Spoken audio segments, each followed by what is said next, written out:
Welcome back to This is Baseball. My name is Brandon Johnson. Thank you for tuning in to the show today. Today I have a brief history of the 1984 Tigers and kind of the historic season that they had that year. I think that this is the best team in Tigers history, both from a record and just from what they were able to accomplish this year. And I want to get into all of that in 10 minutes or less. So if you enjoy the show, leave a rating, leave a review. That helps me out a ton. But let's dive into the show. So I'm going to be inside of Baseball Reference and Baseball Almanac a lot, just navigating through this season. So the first thing about the 1984 Tigers that stands out to me is the way that they started. They started out 18-2, and in the 18-2 run, they had Jack Morris throw a no-hitter on April 7th against the Chicago White Sox. During that 20-game stretch, they outscored their opponents 121-60. That was just in their first 20 games. In their first 40 games, the Tigers started 35-5. So 40 games into the season, which is over a month in, they've only lost 5 games. So they're in the driver's seat. They've created a lot of space already early on, and they're really coasting to a World Series championship. So let's just kind of look at this team. Let's look at the lineup real quick. The Tigers, during the season, they had 5 All-Stars total. They had 4 All-Stars in their lineup. They had 3 Gold Glove winners and 2 Silver Sluggers as well. So let's get into it from a lineup. So their catcher, Lance Parrish, Dave Bergman at first base, Lou Whitaker at second base, Alan Trammel, who's a Hall of Famer, at shortstop, Howard Johnson at third base, Larry Herndon, left field, Chet Lemon, center field, Kirk Gibson, right field, and then Darrell Evans as their DH. Just a couple notable pitchers.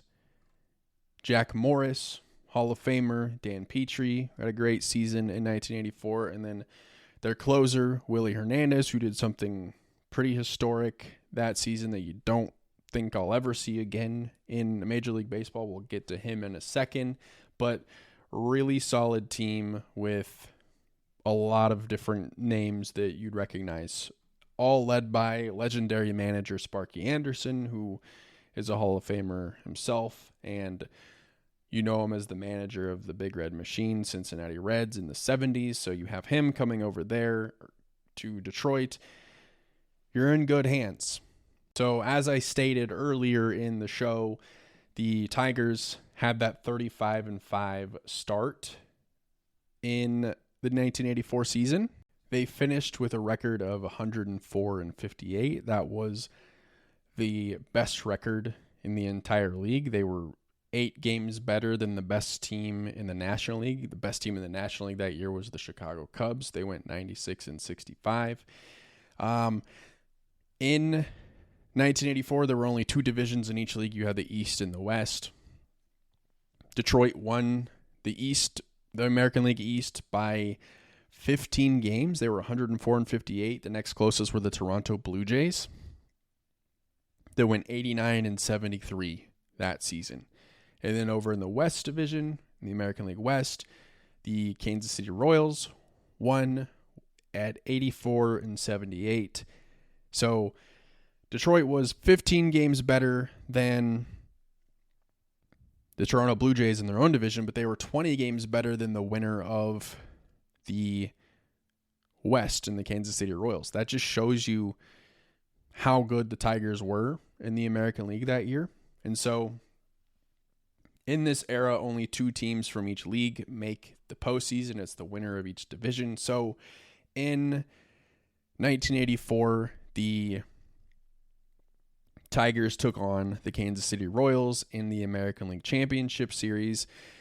This was the final year that the American League Championship Series was a best 3 out of 5, and Detroit took the minimum games and they swept the Kansas City Royals in the ALCS 3-0. And they awaited the winner of the National League Championship Series, which was the 96-win Chicago Cubs against the 92-70 San Diego Padres. The Padres ended up beating the Cubs in 5 games to take on the Detroit Tigers in the 1984 World Series. And the Tigers beat the Padres 4-1 in the World Series. Game 5, which was the final game in the series, Kirk Gibson hit a 3-run home run in the 8th inning off of Goose Gossage that kind of sealed the win. So Kirk Gibson has multiple historic World Series home runs. Obviously this one in 1984, but you remember the Game 1 home run in 1988 when he was hobbling around the bases off of Dennis Eckersley in that World Series against the A's. But you take a look at some of the players' seasons that year. Alan Trammel, who's a Hall of Famer, he's their shortstop.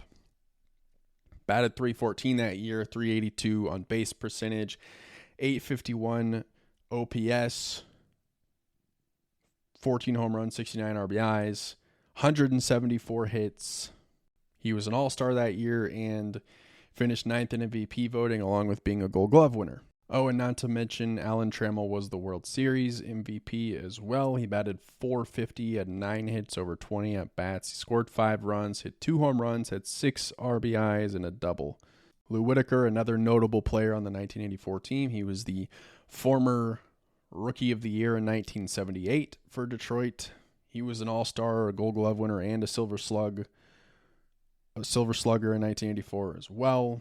.289 batting average, .357 on base, .764 OPS, 25 doubles in 1984. I do want to talk some pitching because this Detroit team had some great pitching. I already mentioned Jack Morris. He's a Hall of Famer. He went 19-11 in 1984. He threw a no-hitter against the Chicago White Sox. He had a 3.6 ERA, 240 innings pitched, which is insane in today's game. That's a ton of innings eaten up. Complete games. He threw 9 complete games.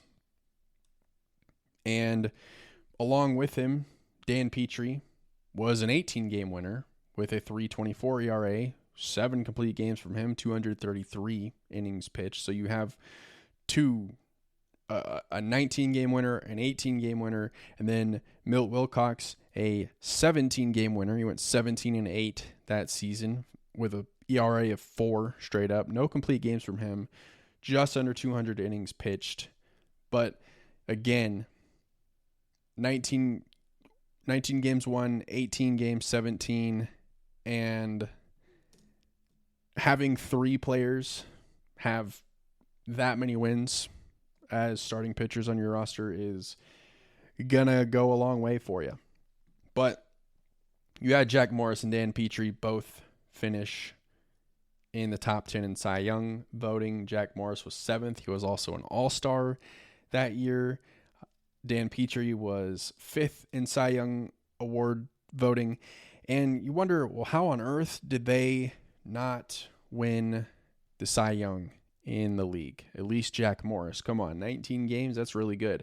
Well, the reason for it is because they had a dominant reliever in Willie Hernandez as their closer that not only won the American League Cy Young Award in 1984, but Willie Hernandez was also the MVP of the league in 1984. The last time a reliever won Cy Young in Major League Baseball was Eric Gagne with the Dodgers in 2003, and he was identified as a user of human growth hormone, so who cares?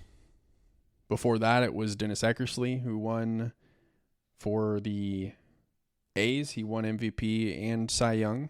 I don't think you'll see a reliever win either of those awards ever again. So really significant what Willie Hernandez did in 1984. He had a 1.92 ERA. He appeared in 80 games, 140 innings pitched, 32 saves, only 96 hits over those 104 innings, 112 strikeouts, and he was good enough to earn himself Cy Young Award and MVP. That's all I have in today's episode of This Is Baseball. Thank you so much for listening. I will see you in the next one.